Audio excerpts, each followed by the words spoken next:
Hello everyone and welcome to round 9 of the 2022 International Racing League season. This weekend we're here in New Brunswick instead of Moncton. I said we were in Quebec last week. I was wrong. I apologize for that. They don't give us good maps or schedules or anything really here in the WSN booth, but we're here in New Brunswick. Not really surprised, but Inge Eriksson was sent to the back of the grid after her multiple excursions during the round at Mosport. Rich Roy wasn't impressed with their collision early on in the race, and probably would have punched her in the face if it was for the fact that his car had a flat tire and he needed to go back to the pits. So that probably saved Eriksson from being punched in the face. And then the second incident where she spun out and then pulled right in front of the battle of the lead, where didn't really affect anyone, but Daniel still holds that his teammate, or her teammate, prevented him from winning. Those two over there at Scandinavia Sport don't get along, and they really need to start getting along, because next week is the next 3 races are their home races at Sweden, Finland, and Norway. With that all being said, let's move on to the starting grid. Continuing to extend her points lead is Viola Ling. Going pole here gives you a few extra points, followed by Jake Bennett, who's one of her closest rivals. And then the Team Rocket drivers of Jesse Knotts and James Cathcart. Edmund Berlin and Dave Markout got the next rows, and Allison Holiday with an amazing qualifying effort puts that car 7th with Devin Butler on her outside. Then Ace Smithley and last weekend's runner-up Bulgarian Daniel. Chris Grisoni and Pierre Lamont. Lamont was looking for a bit more. Ray Ozoni, I think, is happy where he is, considering his teammate is a bit down the order. And then a bit down the order 15th. Nick Kane's back, along with Matthew Evans on his outside. Evans, we kind of expected to qualify a little higher, but Evans seemed pleased at 14th. Let's see if he can make anything of that today. DeThorne and Simpson. Simpson's also back. David Bison, Nate Orman. Orman was not impressed with his where he qualified. Kyle West and Caitlin Tannerhill on row 10. Jewel and Rickshaw on row 11. And Aguirre and Lou Hemmington both returning. On the next row, Roy was hoping for a bit more, but he also smacked the wall coming out of turn 4, and Everett Masana, who, well, didn't really want to talk to one after her lap. Wolf already expected, and Raver needs to do better if he wants to save his ride. It's been a threat since he failed to qualify for the US 500. Lou Grainer and Ivan Carson are on the next row. There's been reports that Grainer might be retiring next year from full-time competition next year, while Carson might be going full-time racing. Freddie Jones outqualified his father, and Tim Korting is in a Jones sandwich. Korting needs to pick it up as well. And where we expect everyone else, Souza, Bart, Ackerman, and Antonov. In Garrison, as we mentioned, grid penalty for her antics. With Crow on the feet, in Garrison, Viola Ling leads the field to the green flag. You can see this inside line here. A lot more better, that's not a word, a lot better than the outside line, and Jake Ben's flying quickly. Allison Holiday, great qualifying effort from this 56 car, and she's already chopping down Ace Smithley, so she's getting on the bottom and moving forward. So they're both Ferraris and Nick Kane at 6 car. Eriksson, as we mentioned, got a penalty after a few laps. She's already passing people, so this is what we expected out of the young Norwegian driver, Icelander. She raced Norwegian, I don't think she'd be impressed with that. You can see Masana, Raver, and Hemmington all falling backwards. This is Hemmington's first oval start. He's a road ringer, of course he's from Formula X, so he's not really surprised. But he's doing pretty good. Brian Simpson, also doing quite well. You can see his teammate Kevin Arianelli up at the top of the frame. Simpson's stuck on the high line. This is his home race, so he's going to go backwards a bit. Arianelli's here, I think, just for moral support. Nick Kane, though, doing quite well. He's trying to get past Allison Holiday to get to his teammate, Nick Kane. Matthew Evans has fallen backwards, while Rich Roy has vaulted up the order. You can see Freddie Jones also followed Rich Roy through the order. But I think Evans might have left that qualifying stuff on because he's going backwards. Lap 20, we got Viola Ling catching lap traffic. Again, this is the shortest track we go to on the schedule, so it's not that surprising that these guys are already catching up. Traffic is here on lap 17 and lap 20, somewhere around that order. And Garrison's already vaulted up to like 25th or something, so she's having a great run. That time, but yeah, up to 20th that time by. As Viola Lynn going to try to get around the outside by Evan Carson, and that's going to open the door for Jesse Knotts. Now there she goes, diving on the inside of the 11. While Viola Lynn leads this lap, I can guarantee you she probably won't lead the next lap, as Knotts is on her inside, making a charge. Entering turn 3 side by side. Lynn giving Knotts run for her money. And coming to the line, Knotts leads that lap by 1/10 of a second. So, or excuse me, 1/100th of a second. I can read numbers. Knotts to the lead. Lynn show back in line. You can see Jake Bennett's falling down the order. He's in 4th. Ivan Carson, not really playing nice with the leaders. However, if there's a caution, he's back in this race. I'm not sure if he's going to run up front, but he's probably won't run up front. He's last of the cars running, but I think he just wants to stay on the lap just in case something does happen, and you can make him move later. As Casper Ackerman's having a problem, flat tire on car 54. But Dutchman, who is definitely in his last season, not having a good start to not good start to the race. And here's a little bit of a story. He's gonna park that car in first caution lap 32. Now, John Bart, that's the car. Under this. When leading up to the caution, James Cather was complaining of something vibrating in the left front, and they spent a lot of time under the hood on this car. Everyone pitted under this caution, and with how short the pit lane is and how slow the pit speed is, a lot of cars got trapped a lap down.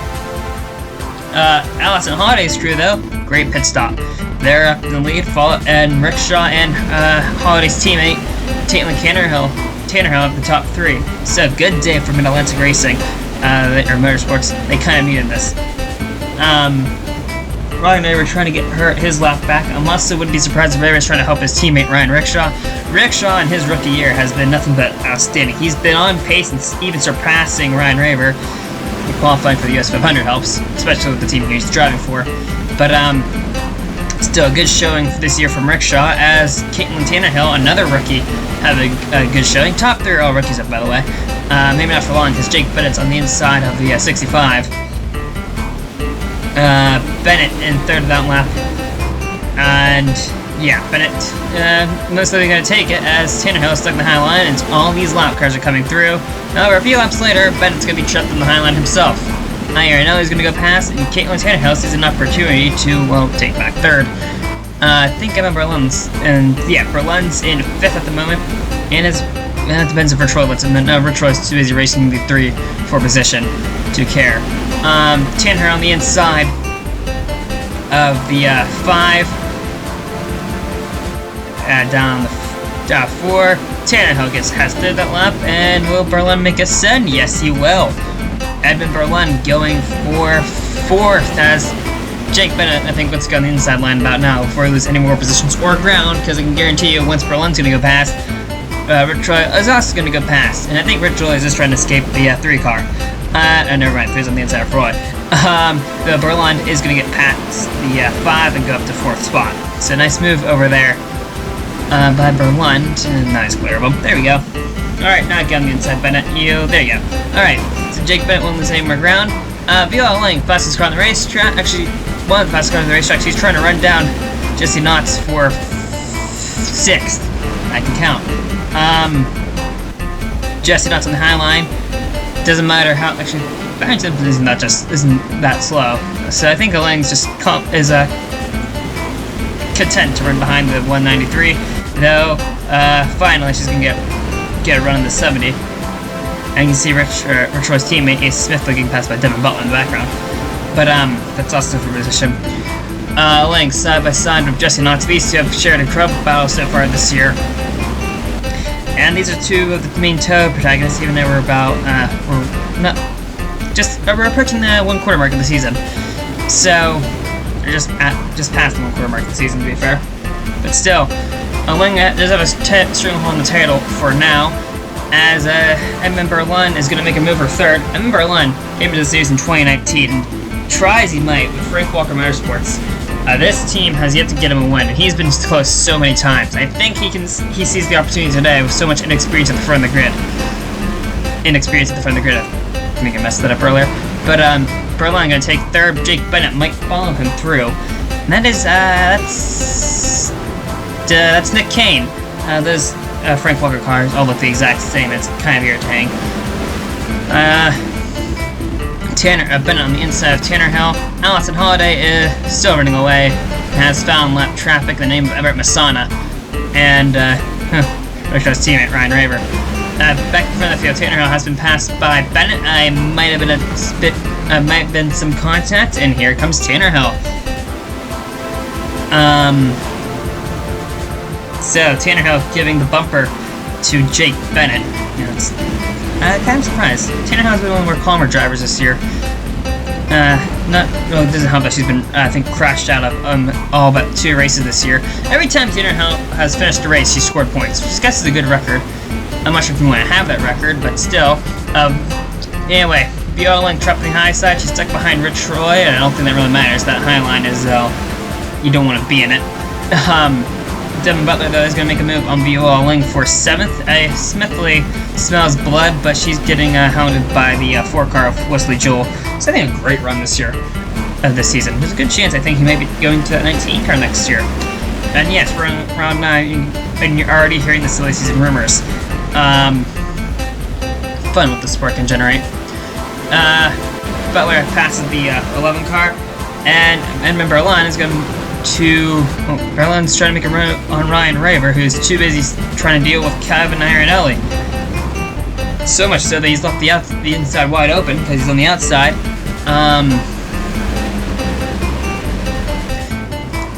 Yeah, well, no, I think David Bison's going to try to make a run on the high line. I think that Tanner Hill either told him to hurry up, or Bison's just getting annoyed sick behind the 6-3. Berlin has a look underneath Raver, who I think, or Rickshaw, who's finally realized that Edmund Berlin's on his inside.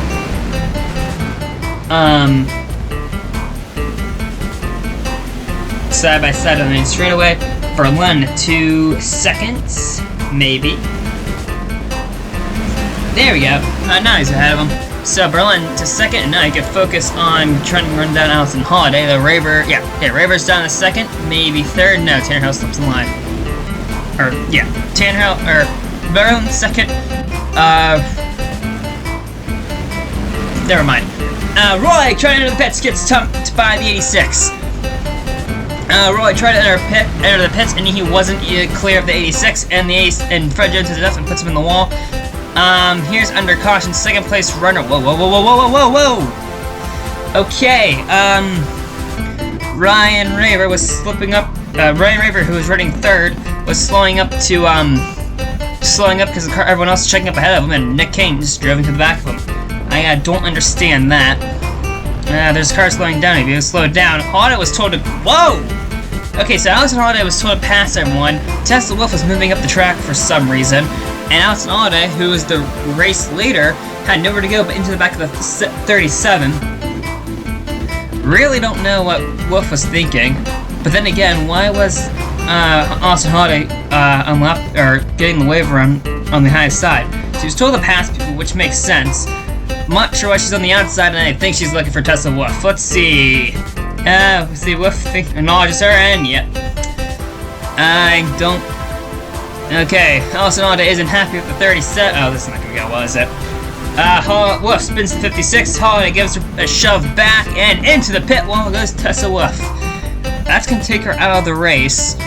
And, Holiday has an invitation to race control post-race. Here's Devin Butler under caution. Now, he's been stopping for no apparent reason. It's really getting on Danny Marco's nerves! And Devin Butler just brake tested Danny Marco. Canadian, this is the 2nd of his home races, and he's crashed out both of them before halfway. And he's stopping again. There might be... what on earth is going on here? They're not waving this restart off, are they? What is going on? Jesse Knotts is slowing. Jake Bennett and... that has to be a member of Lund having a dispute. Great, they threw the green flag. I don't think they should have. So only 2 cars on the lead lap. I mean, technically there's more, but I think they're up. They all are being, yeah, most of them are being black flagged. Wow. Okay, Brella made a late call to the pits. So 2 cars are on the lead lap now because of shenanigans. Viola Ling is the quickest car on track. She's 4 laps down, though. That's the caveat to that, and she's running in the lower half of points. Not what she needs to hold her points lead. Ingy Ayers, on the other hand, she's up to 4th after qualifying 39th, or not qualifying, being put to 39th. Let's put it that way. Lou Grainer pits on lap 110. I think they're trying to do the strategy call. They're not racing a lot of people. Well, they're racing a few people, but tire wear here is crucial. Good run for Silly Souza. We mentioned her a little bit earlier. She's running inside the top 5. She's actually running 5th. But back to we were talking about Lou Grainer. This track wears down tires easily, so I can see him in the pits right now. New tires can really get you places if you have traction. Victoria Antonov, car number 99, thanks to that caution, is finally outperforming her teammate, Wesley Jewell, and she needs this. She has had a horrible year, not really most of her own doing, and I think Toyota wants to give her another year to show what she can really do, because she's had no luck whatsoever. Jake Bennett is pitting. There's a lot of rear end damage, probably due to the shenanigans that happened in that last caution. Matthew Evans also pitting. Evans not having a good day, but well, here's Viola. Whoa! Aiden Jackson just put a dive on the oven. He's shutting up the racetrack. Aiden Jackson and Viola Ling are playing for position, I'd like to mention, or not playing for position. I'm not sure why Jackson felt inclined to do that. Regazzoni sees an opportunity, tries underneath of them, Ryan Rexshaw, and around goes the 84, and that's caution took long enough. I don't know what was happening. Aiden Jackson forced the 11 at the racetrack. Chris Regazzoni went for the lead, dives underneath of them, and then just continues, just pushes into the 84 and takes out the 84. Now the 98 and 55 are racing for position, but Ray River has a lot of rear end damage. I don't think that matters much. And why is Edmund Berlin in the top lane? Actually, why is the 11 Austin? Okay, I don't know what race control is doing. No reason to make a psychotic dive bomb like that. Alex Nodde leads the field to the green flag. Yes, the 56 and 84 did pit. I'm not sure. Yeah. Okay. See, underneath the 84, 65 Caitlin Tannerhill, and I think Tannerhill is trying to make Raver's life as difficult as possible. There's too many rhymes in this series. Holiday pulls away, I think, thanks to the 65 being in the lane. We're under caution again. Oh joy. Cautions, weird cautions, I suppose. As we're about to figure out why. Still waiting on a replay. Raver hits the pit lane.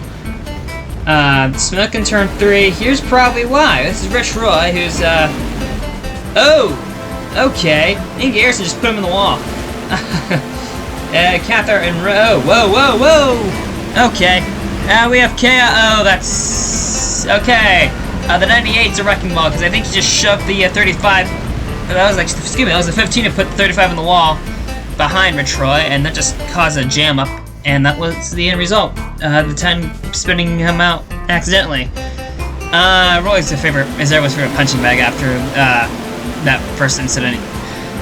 Good start by, actually that's a horrible start by the 84. Everett Masana trying to get one of her many laps back. She's what, 27th or something? Don't know why she's racing the leader as hard as she is. Anyway, Ingy Ayerson's up to 3rd and Ryan Rivers up to 4th after Rich Roy was punted. He's exiting the pits, and what is Kyle West doing? And West, Jewel, and Roy on the wall. Rich Roy's having a miserable day, isn't he? Here's what happened to the 80. Whoa. Okay, West got loose and really didn't have any much of a choice, but Wesley Jewell also didn't need to dump the 29 into him. After that pit stop, whatever the pit crew of the 11 car did, they made the car now the slowest car on the racetrack. And Viola Ling has been letting her crew know. Viola, usually a calm driver, and oh my god, that's a huge train of cars behind her. Viola, usually calm, cool driver, is getting very, very agitated. 55 choosing her for position. And then be careful, because Regazzoni's already made some stupid maneuvers today.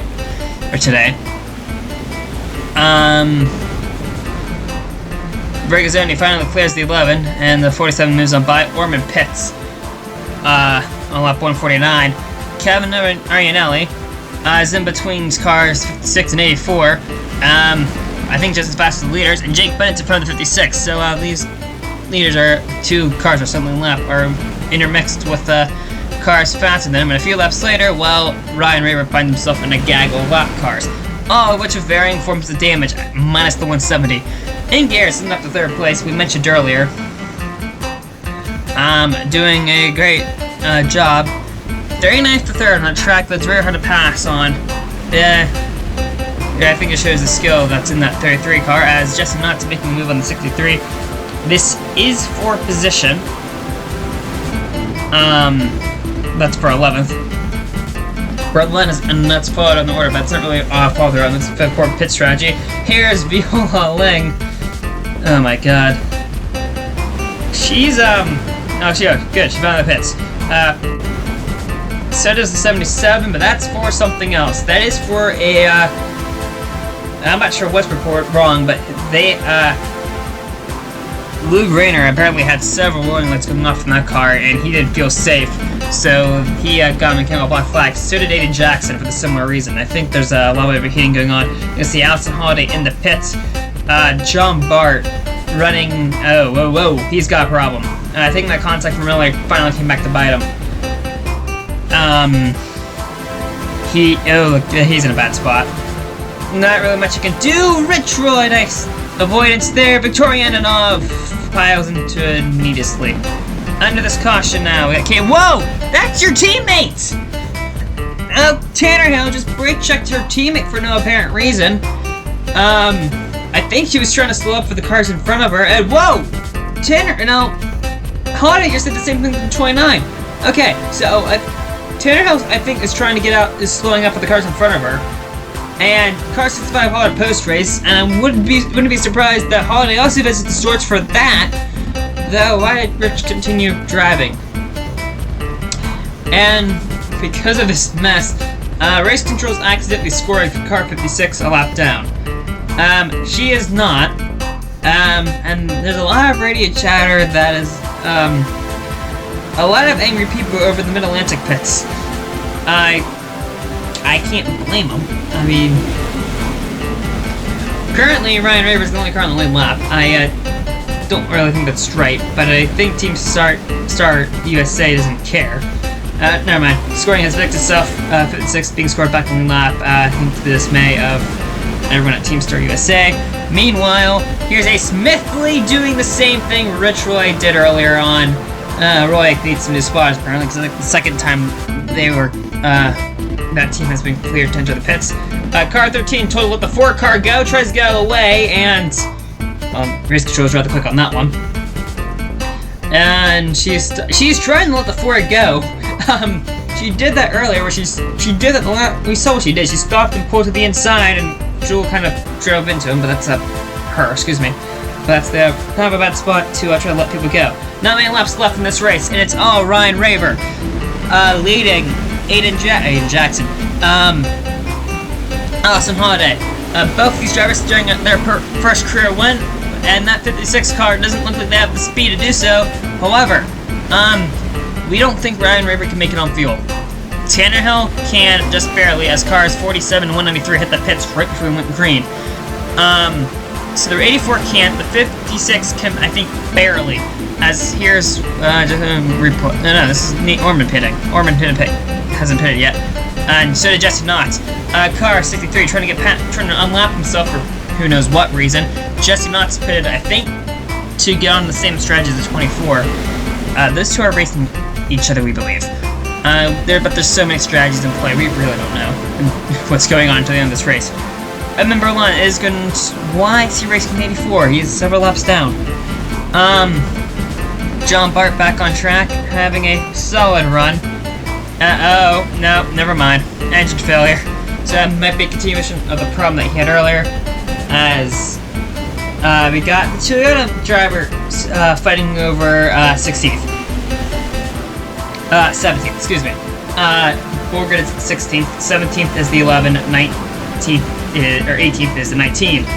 Masana, thanks to strategy and other calamities, has clawed her way through the field, which is kind of why she got the ride at Toyota about 2 years ago. Last year she was a great number 2 driver to Viola Ling, but this year we really haven't seen that. And that's a shame, really. Amber Masana is one of the better drivers, one of the more cooler drivers we've seen in a while. Which was what we need more in the series, considering we have the likes of Rich Roy and Brandy Thorne doing something to get themselves in the headlines. Masana passing her team boss, or not team boss, but team leader for 17th. And remember how we said Raver couldn't make it on fuel? Well, here he comes into the pits. This is going to put car 56 the only car on the lap. Ryan Raver also pits a few laps later. Casper Ackerman, let's talk about him. Remember how he was like 3 laps down on like lap 30? Well, we're on lap 245 and he's in 4th. Granted, he's 2 laps down and there's the race leader right behind him, but still, good run made by Casper Ackerman.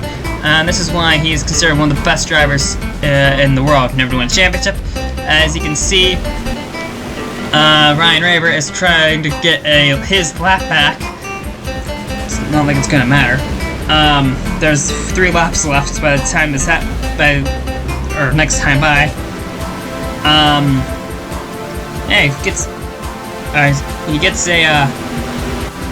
his lap back, but it won't matter. Stunod is taking white flag this time by. As I'm getting told my headset that no, Casper Ekman has 2 championships to his name. Can I like some accurate information, please? Anyway, Austin Holiday. Mid-Atlantic was told didn't look like they're going to win any races this year. However, Allison Holiday proves them wrong and wins here in Moncton. By a lot. In Garrison, 3rd after starting 39th. And after starting 37th and having mechanical issues, Casper Ackerman winds up with 4th. Jesse Knotts capitalizes on Viola Ling falling apart and gets 5th. And Jake Bennett, 6th. 4 laps down. Kevin Iannelli gets 8th, Simpson 9th, Raver runs up the top 10. Kind of what he needs. Jim Cathcart fell through the order. Hemmington doing good on his first oval. Ryan Rishaw. Chris Riccozoni might be in trouble post-race. Evans doing good, and Tinanel continues a streak of finishing races and scoring points as Viola Ling lead shrinks. Not by a lot, but it shrinks enough. We'll hope to see you next time as the series finally leaves Canada and makes the jump over to Europe.